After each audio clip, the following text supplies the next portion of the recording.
Jeffrey Epstein. কে জানতো এই একটা নামের সূত্রেই বিশ্বের প্রভাবশালী ব্যক্তিদের গোপনীয় তথ্য নিয়ে সিনেমিনি খেলবে।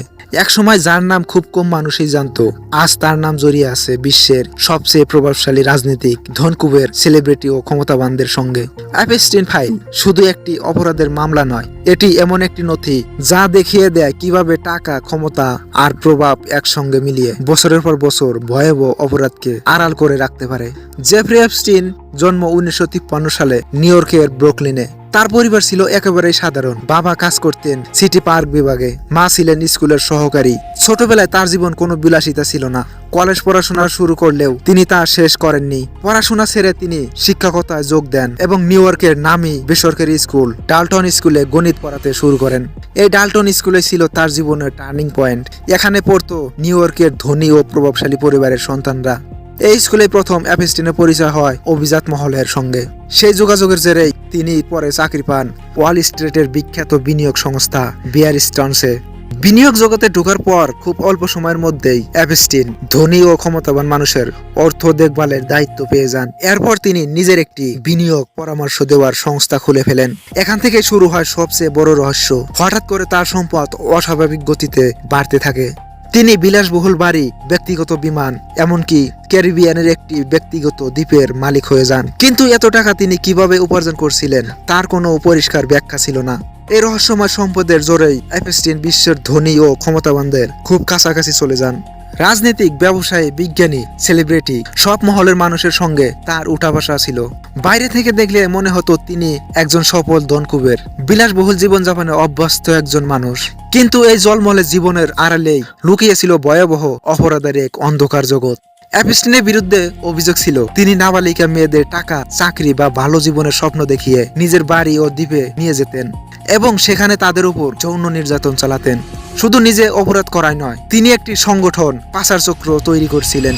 এই চক্রের প্রথম ধাপ ছিল রিক্রুটমেন্ট, অর্থাৎ দরিদ্র পরিবার থেকে আসা, পারিবারিক সমস্যায় জর্জরিত বা সহজ সরল কিশোরীদের খুঁজে বের করা। তাদের বলা হতো মেসেজের কাজ, সহজে টাকা রোজগার, মডেলিং বা ভালো চাকরির কথা। প্রথমবার গেলে কিছু টাকা দেওয়া হতো যাতে বিশ্বাস তৈরি হয়। এরপর বলা হতো আরো কাউকে নিয়ে এলে বেশি টাকা পাবে। এইভাবেই ভুক্তভোগীদের দিয়েই নতুন ভুক্তভোগী আনা হতো। পরবর্তী ধাপ ছিল মেয়েদের নিউ ইয়র্ক বা ফ্লোরিডার বিলাসবহুল বাড়িতে, কখনো ব্যক্তিগত বিমানে, আবার কখনো ক্যারিবিয়ান ব্যক্তিগত দ্বীপে নিয়ে যাওয়া হতো। বাইরে থেকে সবকিছু খুব স্বাভাবিক মনে হলেও ভেতরে ঢোকার পর শুরু হতো ভয়, মানসিক চাপ ও নিয়ন্ত্রণ। অনেকের ফোন কেড়ে নেওয়া হতো, যোগাযোগ পথ বন্ধ করে দেওয়া হতো। 2005 সালের পর থেকে এই চক্রের একের পর এক অভিযোগ জমা পড়তে থাকে এবং নিউ ইয়র্কের ফেডারেল আদালতে তার বিরুদ্ধে যৌন পাচার ও ষড়যন্ত্রের গুরুতর মামলা গড়ে ওঠে। 2019 সালে এপস্টিন গ্রেপ্তার হন, কিন্তু বিচার শুরু হওয়ার আগেই নিউ ইয়র্কের জেলে তার মৃত্যু হয়। সরকারিভাবে একে আত্মহত্যা বলা হলেও এই মৃত্যু ছিল রহস্যঘেরা। বহু মানুষ মনে করেন এত বড় নেটওয়ার্কের গোপন তথ্য জানতেন বলেই তার মৃত্যু নিয়ে সন্দেহ হয়। অনেকেই বলেন এপস্টিন আত্মহত্যা করেননি, তাকে চুপ করানো হয়েছে। তদন্তে উঠে আসে এপস্টিন একা ছিলেন না, তার সঙ্গে কাজ করতেন ঘনিষ্ঠ সহযোগী গিসলেন ম্যাক্সওয়েল। অভিযোগ অনুযায়ী তিনি মেয়েদের সঙ্গে বন্ধুত্ব করে তাদের বিশ্বাস অর্জন করতেন এবং পরে এপস্টিনের কাছে নিয়ে যেতেন। এ কারণে তার বিরুদ্ধেও সাজা হয়। এপস্টিন কাণ্ডে সবচেয়ে বেশি আলোচনায় আসে তার যোগাযোগের তালিকার কারণে।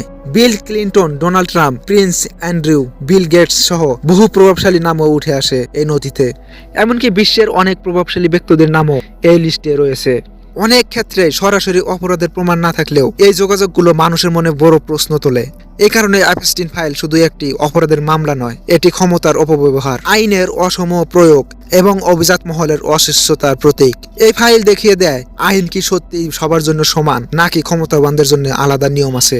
সব মিলিয়ে এপস্টিন ফাইল একটি আয়নার মতো, যেখানে সমাজ প্রথমবার এত স্পষ্টভাবে দেখছে ক্ষমতার অন্দরমহলের অন্ধকার দিক। এটি আমাদের মনে করিয়ে দেয় টাকা আর প্রভাব থাকলেই কেউ আইনের ঊর্ধ্বে নয়, আর নীরব থাকলেও অপরাধ আরো শক্তিশালী হয়ে ওঠে।